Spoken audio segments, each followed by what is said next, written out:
Il n'y a pas une réglementation dédiée à la santé environnementale, ni en petite enfance, ni par ailleurs dans d'autres établissements. Donc la responsable, la directrice de la crèche, elle a des responsabilités générales vis-à-vis notamment de la propreté de sa structure, mais il n'y a rien qui lui impose d'utiliser tel ou tel produit. Elle a une grande liberté de choix. Donc dans ces choix-là, elle va pouvoir choisir entre des produits plus ou moins toxiques, plus ou moins dangereux pour les enfants, plus ou moins efficaces ou non. Donc elle a cette possibilité-là. Elle a aussi la possibilité de choisir la fréquence des pratiques qu'elle met en place.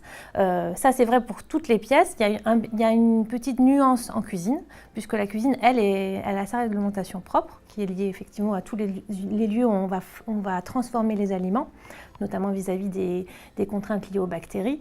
Et donc là, la réglementation est un peu plus drastique, mais là même, on a une possibilité aussi de choisir des produits plus ou moins toxiques, même en cuisine, sous cette réglementation particulière. Donc très vite est venue la question de qu'est-ce qu'on mettait sur le marché, est-ce qu'on était capable de vraiment mettre des produits médisants, des produits vraiment verts, est-ce que ce mot vert avait un sens? Le premier point auquel on pense de façon immédiate et peut-être le plus facilement, c'est la détergence. C'est les produits qu'on va utiliser pour nettoyer la crèche. Là, pour le coup, sous le même intitulé produits de nettoyage, on va avoir un panel de produits tout à fait différents, avec des enjeux différents, avec des pictogrammes de danger différents aussi. Voilà, quand on a un arbre et un poisson mort sur un petit logo, on peut bien se dire que peut-être que ce produit, effectivement, il va tuer les poissons, les arbres, mais il va peut-être avoir aussi une incidence sur notre santé, à nous humains et a fortiori les petits-enfants. Le deuxième sujet auquel on peut penser de façon facile et immédiate, ça va être les contenants alimentaires, par exemple.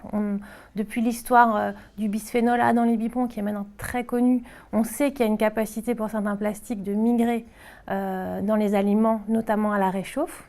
Donc se poser la question de changer les contenants alimentaires, ça aussi c'est un vrai sujet. On va pouvoir agir potentiellement sur la qualité environnementale et en santé pour les enfants en crèche. On est capable de nous dire si ça fonctionne ou ça ne fonctionne pas. Le produit sélectionné ne convient pas et est-ce qu'il peut y avoir un produit. Bon, là je vous ai parlé produits, mais il y a produits et pratiques. Des fois on ne peut pas changer les produits parce qu'on est habitué à acheter cela, parce que la mairie dont on dépend nous a proposé d'utiliser ces produits-là et pas d'autres. Eh ben, on va questionner ces pratiques. Et une pratique facile à questionner, c'est vraiment la ventilation et l'aération. Donc deux choses à distinguer. L'aération, ça veut dire qu'on ouvre les fenêtres, on renouvelle l'air. Et ça, c'est une super lutte contre la pollution. Voilà, la pollution de l'air intérieur, eh ben, c'est vraiment le truc, ça paraît tout bête, mais effectivement, on fait vraiment baisser la pollution d'une pièce en l'aérant de façon transversale, prioritairement. Ça ne va pas avoir d'incidence sur la qualité du chauffage, hein, puisque même en 10 minutes, vous n'allez pas avoir une déperdition énergétique importante. Par contre, vous allez renouveler l'air de la pièce. Une petite astuce, c'est renouveler l'air de la pièce juste avant la sieste et pas juste après, parce qu'on a tendance à faire ça. Un bébé qui dort dans un air renouvelé, il va avoir un sommeil de meilleure qualité dans une atmosphère plus saine. Donc ça, c'est vraiment facile. Je reprends juste l'autre terme, ventilation. Ventilation, là, ça va être plus la qualité du système de ventilation. C'est tout bête, mais il y a des VMC qui ne sont même pas branchés et on ne le sait pas. Donc ça, c'est vraiment faire vérifier les VMC dans les structures par un professionnel, juste pour savoir si elles sont efficaces. Il y a des débits d'air minimum à autoriser au niveau départemental, au niveau préfectoral. Il faudrait des fois tester ces débits d'air. Il y a une réglementation d'ailleurs qui arrive sur ce sujet, sur la qualité de l'air intérieur dans les ERP, dans les établissements qui accueillent un jeune public. Donc ça va venir, donc tout le monde va être concerné. On peut prendre les devants, aérer, ventiler dès à présent. Ils n'ont pas envie d'avoir froid, surtout en hiver, ils ne vont pas aérer du tout. Là, du coup, on va augmenter l'exposition, donc ça va être aussi d'aller.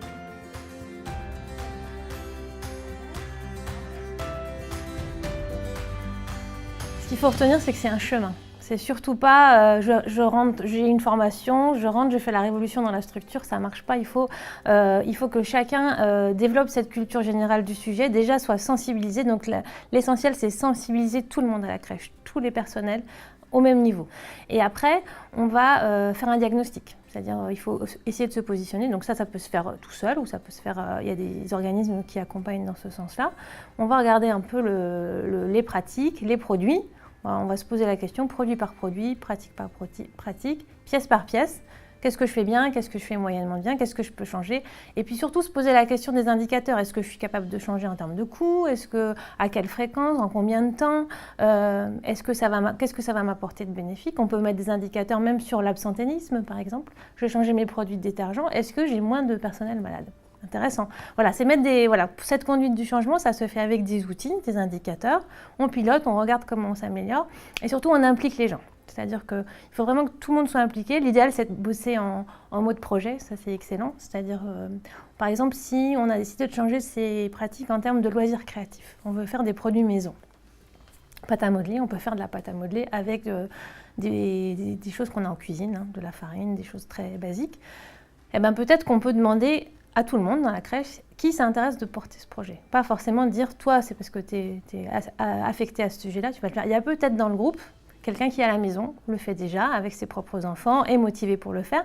Et cette personne va être porteuse du groupe projet et du test. Donc l'idée, c'est de la laisser faire, de la laisser tester avec ses collègues et de voir si la pratique elle est acceptable pour tout le monde, si ça leur plaît de travailler comme ça. C'est hyper important aussi que ça leur plaise. Et on y va et du coup, on met en place cette nouvelle procédure, mais pas de façon brutale. C'est un chemin, cette santé environnementale, c'est une culture générale que la directrice doit acquérir et ça ne se fait pas du jour au lendemain.